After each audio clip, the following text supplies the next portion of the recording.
For many years, the Nordic countries have been the perfect example of an economy that everyone wants to emulate. Norway, Denmark, Finland, and Sweden are actually quite different from one another. But if I mention the Nordic model, you'll all more or less understand what we're referring to. Market economies that, in fact, score higher than the US on economic freedom indices. High and very broad-based taxes. In other words, no one gets out of paying. And in return, of course, there's a massive safety net thanks to a very generous welfare state. However, the model in these countries might be on the verge of changing. Want the best example? Sweden.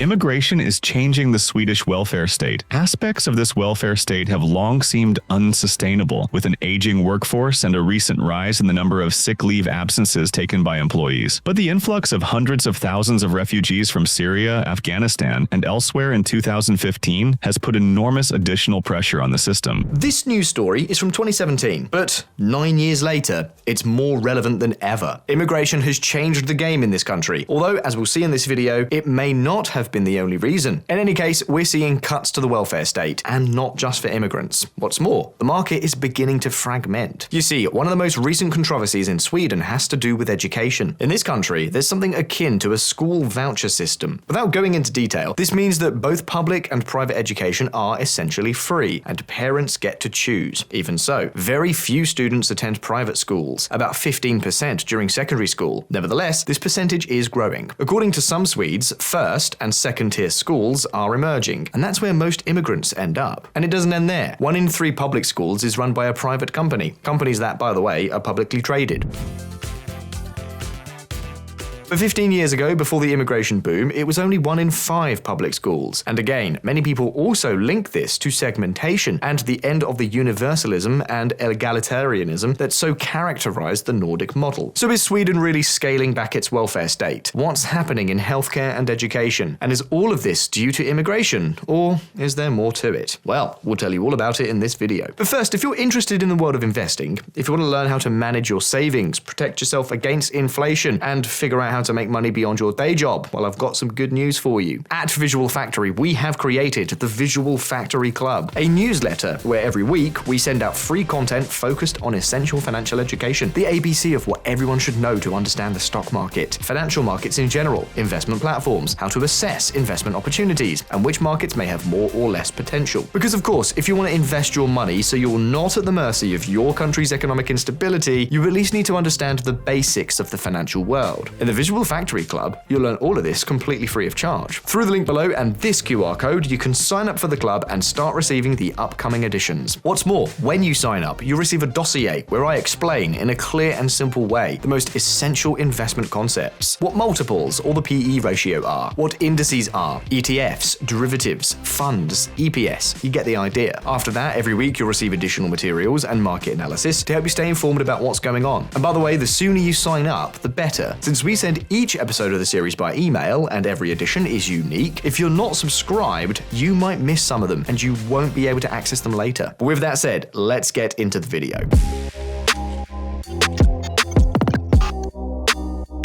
Over the past 20 years, Sweden has undergone an unprecedented transformation. The non-European population has risen from 2% to 15%. And although there isn't reliable data because Sweden doesn't publish it, it's clear that the percentage of immigrants or children of immigrants among young people is much higher. Between 2004 and 2015, Sweden also received a large influx of immigrants, to the point that the government's budget for managing immigration increased 5-fold. But as you all know, the main cause of this immigration boom came shortly thereafter, during the 2015 refugee crisis. That year, Sweden spent 1.35% of its GDP on taking in refugees. As a comparison, that's 1/3 of what countries like Spain spend on public education. All that money was spent on taking in 160,000 people. The 3 largest groups were 50,000 Syrians, 40,000 Afghans, and 20,000 Iraqis. Thus, Sweden became the country that took in the most asylum seekers relative to its population. We're talking about 1,600 immigrants immigrants per 100,000 inhabitants, 60% more than Austria, the second highest European country in terms of intake. Of all these immigrants, 65,000 have since been granted full Swedish citizenship, 23,000 have permanent residency, and 12,000 continue to live with temporary residency. As a side note, it was easier for asylum seekers without a job or education to obtain citizenship than it was for other immigrants with a work visa. 1 year later, the Social Democratic government would take a much tougher stance on this issue. At the press conference, their coalition partners broke down in tears, saying they were very sorry, but that Sweden couldn't do anything more. And you all know what happened next.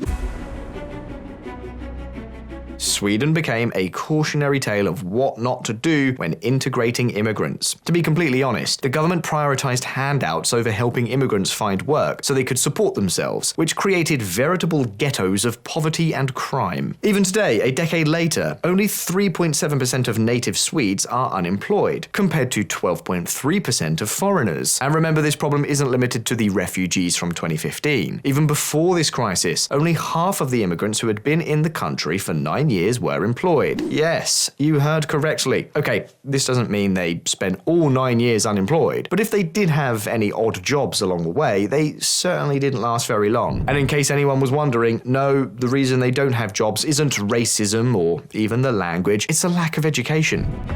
Among foreign-born individuals with good or high skills, the proportion of those who work is 87%, compared to 51% for those with inadequate skills. A very important and positive finding from the PIAAC survey is that there are no significant differences between foreign and native-born individuals when it comes to employment, when the individual's skill level is taken into account. With data like this, you can already begin to understand why the welfare state is changing in Sweden. First, the Social Democratic government implemented changes that affected only immigrants. For example, previously, people could take 420 days of leave to care for children, provided they were under 8 years old. This was lowered to children under 1 year old. But, I repeat, this cut was made only for immigrants. However, it didn't stop there.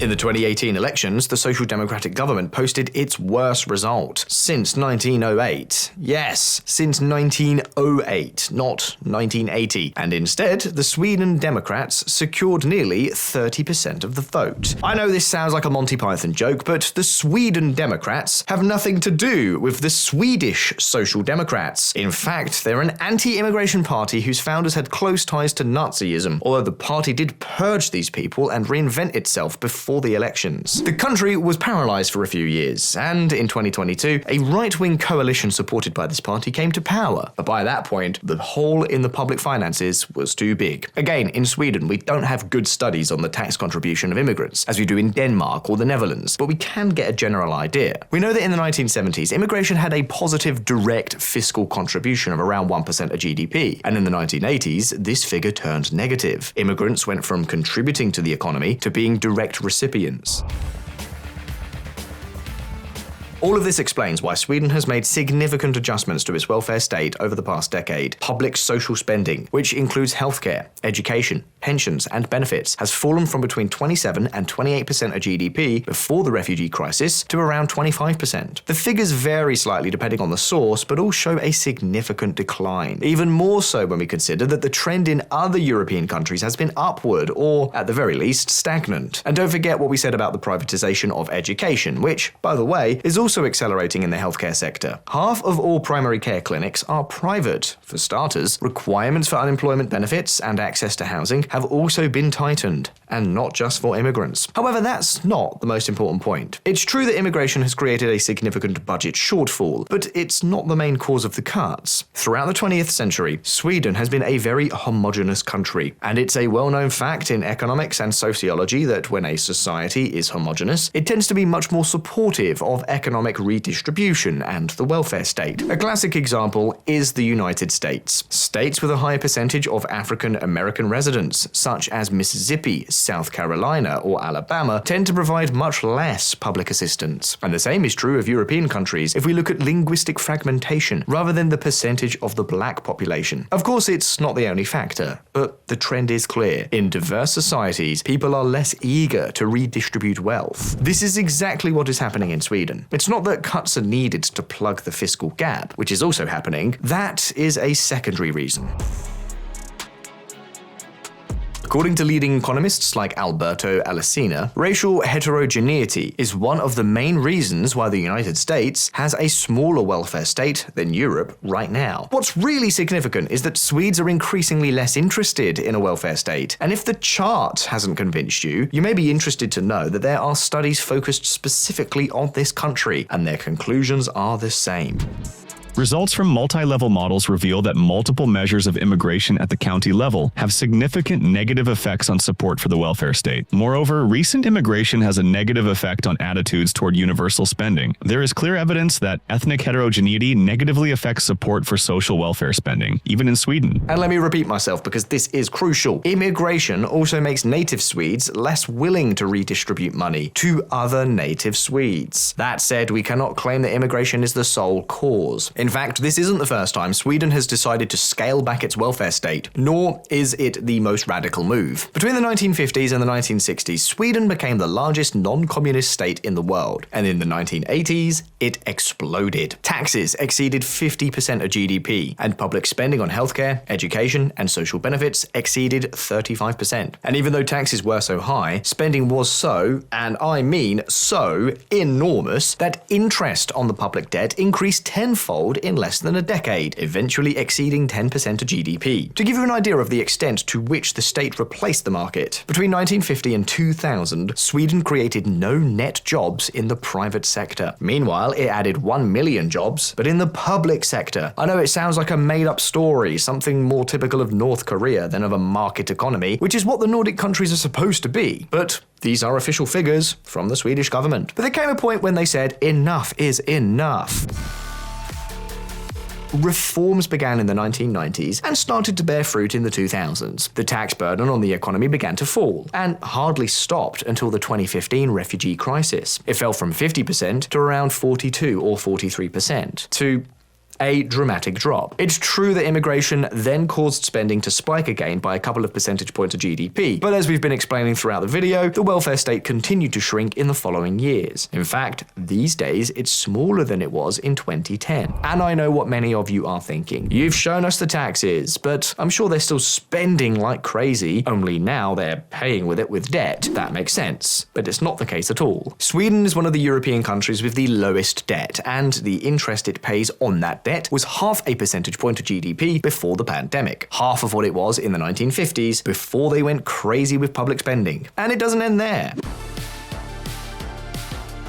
Sweden adopted many more pro-market reforms besides cutting back on the welfare state. We mentioned earlier that there weren't many students in private schools, but the percentage in high schools rose from 2% to 15% as a result of these reforms. They also gave the stock market a major boost, and in 2021, Sweden surpassed the United Kingdom in the depth of its capital market. The stock market accounts for more than 350% of Sweden's GDP, compared to the European average of 150%. What's more, in 2022, IPOs by new companies accounted for 0.1% of the country's GDP. That's twice the European average. I'm sure you're all familiar with video games like Minecraft or Candy Crush. These are just a few examples. It's true that Sweden's biggest hits aren't listed on its stock exchange. Spotify is listed in New York, and IKEA is a completely private company run by a corporation based in the Netherlands. Even so, it's clear that Sweden is the undisputed European champion when it comes to creating and growing new companies. In 2024, more companies went public in Sweden than in Germany, Spain, France, and the Netherlands combined. In short, what's happening in Sweden right now is nothing new. In reality, immigration has served to continue a process that had already been underway for a couple of decades. To give you an idea, even before this anti-welfare state shift caused by immigration, Sweden already had more billionaires per capita than the United States, something that would have been unthinkable in the 1980s.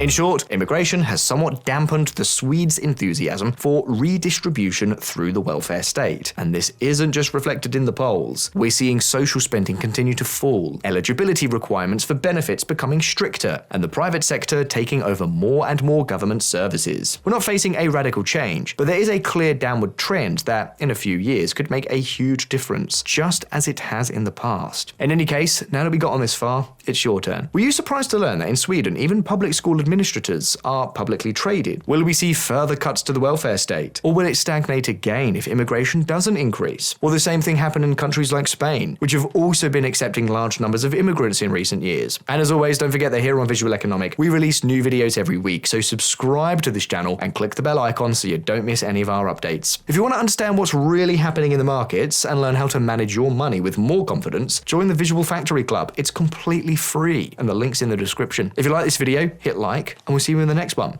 All the best. I'll see you next time.